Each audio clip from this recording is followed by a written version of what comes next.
Kacey Musgraves blasted those intending to vote for U.S. President Donald Trump, saying it would be an act of violence against LGBT+ people. Getty. In today's news, water is wet, mitochondria is the powerhouse of the cell, and a vote for Donald Trump in the U.S. 2020 elections is an act of violence against the LGBT+ community, says Kacey Musgraves. The American country singer took to Twitter to blast those hoping to cast a ballot for Trump this November.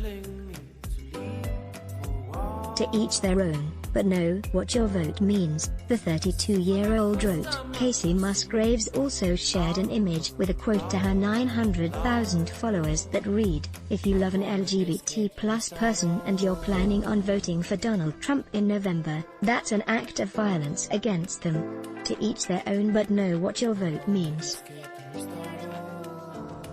pic.twitter.com/47ohmtx KACEY, at Kacey Musgraves, August 29, 2020. Kacey Musgraves says voting for Trump is an act of violence. His supporters aren't best pleased. But Musgraves' attempt to buttress support for rival Democrat Joe Biden didn't land too well with some right-wing Twitter users. One wrote, "This is the dumbest tweet I've seen. It's actually embarrassing because you have no clue what Trump has done for the LGBT+ community, but think you are woke. Yikes. So, let's briefly look at what Trump has done for the LGBT+ community. Across the last 4 years, a gap has yawned between Trump and the more moderate or liberal Republicans, who, pollsters say, at least support some LGBT+ rights and protections. The Trump administration has overseen rocketing rates of anti-LGBT+ hate crimes and mass rollbacks of protections, all the while peddling vastly symbolic schemes such as pledges to end HIV transmission or the criminalization of homosexuality. Such pledges have either been rife with problems, or total inaction. Majority of Americans support trans rights. The president continues to make them a political target. Trump and other party leaders have sought to drive a wedge between the LGBT in a slew of attacks against trans people's civil rights across several branches of the federal department, a pointless Department of Defense ban on trans troops, a rollback of healthcare protections by the Department of Health and Human Services, a proposal to allow homeless shelters to deny trans people access to single-sex shelters by the Department of Housing and Urban Development, and efforts by the Education Department to both block trans students from using the bathroom which aligns with their gender, but also banning trans girls from joining female track teams in Connecticut high schools. Despite this onslaught that has reduced one of the country's most vulnerable and marginalized demographics to a political target, these policies are scarcely in the public's interest.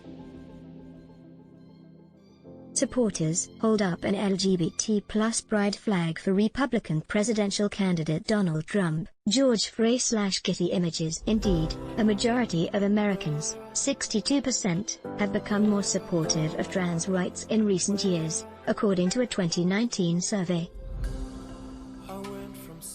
Even among one of the Republicans' most relied upon voting bloc, white evangelicals, a slim majority support trans rights. Moreover, during many of this year's victories in the arena of LGBT+ rights as well as years' worth of Pride months, Trump has remained silent or vastly indifferent. And when the president is being pressed about certain LGBT+ issues, such as the federal blood ban on queer men as well as his own campaign for the global decriminalization of homosexuality, he has been utterly clueless. All have come to be expected from the Trump administration, activists say. Trump officials as well as his loyal allies, at the Times, use the president's apparent support for LGBT+ rights as a balm of sorts to soothe rank-and-file Republican lawmakers and voters. Nevertheless, just last month, the Republican Party announced that it would be leaving its 2016 party platform unchanged, meaning that the GOP will continue to officially support the reversal of marriage equality. Let's block ads. Why? Show your love for him. Click the link in description. Thanks for watching.